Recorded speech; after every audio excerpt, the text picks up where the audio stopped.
இப்ப என்ன இங்க முக்கியமா கவனிக்க வேண்டிய விஷயம் இந்த ஜான் ட்ரூடோ விஷயத்துல அப்படின்னா, ஆதவ் எந்தெந்த அமைச்சர்கள் இருக்காரு, விளையாட்டுத்துறை மட்டும் அவன் ஃபோக்கஸ் பண்ற மாதிரி காமிப்பாங்க. அவர் முக்கியமா பிடிச்சிருக்குது ஒண்ணு, அதிக டெண்டர் கிடைக்கக்கூடிய நெடுஞ்சாலைத்துறை. அந்த நெடுஞ்சாலைத்துறை ஒண்ணு வச்சிருக்காரு கையில. அது தெரியுமா?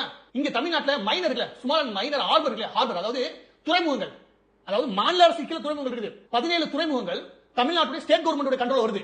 இந்த 17 துறைமுகம் வச்சிருக்க எவனோ அவன் தான் கடத்தல உச்சத்துல இருக்கான். கடத்தல் பண்ண நினைக்கிறப்ப இந்த 17 துறைமுகத்துக்கு நகர்வாங்க. அது எனக்கு தெரிஞ்சு கடலூர், நாகப்பட்டினம், அதுக்கப்புறம் ராமேஸ்வரம், ராமேஸ்வரத்தில் இருக்கக்கூடிய அந்த மண்டபம், அதுக்கப்புறம் குளச்சல், இப்படி 17 துறைமுகங்கள் இருக்குது. இந்த 17 துறைமுகமே நீங்க பெரிய எக்ஸ்போர்ட் இம்போர்ட் நடக்காது. ஸ்டேட் கவர்மெண்ட் என்ன பண்ணுவாங்க, எவன் அமைச்சரா வந்து உட்காரணும், எவன் கடத்தல் பண்ணணும் ஒழுங்கா நினைக்கிறானோ அவனுக்கு தான் அந்த ஆர்டர் தேவை. இப்ப ஜான் ட்ரூடோ என்ன பண்ணிருக்கான், பார்டர்ல அதாவது கோஸ்டல் ஏரியால ஸ்மக்லிங் பண்றான். அப்ப இவன் எங்க இருந்து வந்து உட்கார்றான், அதே இடத்துல ஹார்பர் கட்டுப்பாடு கொண்டு வரான்.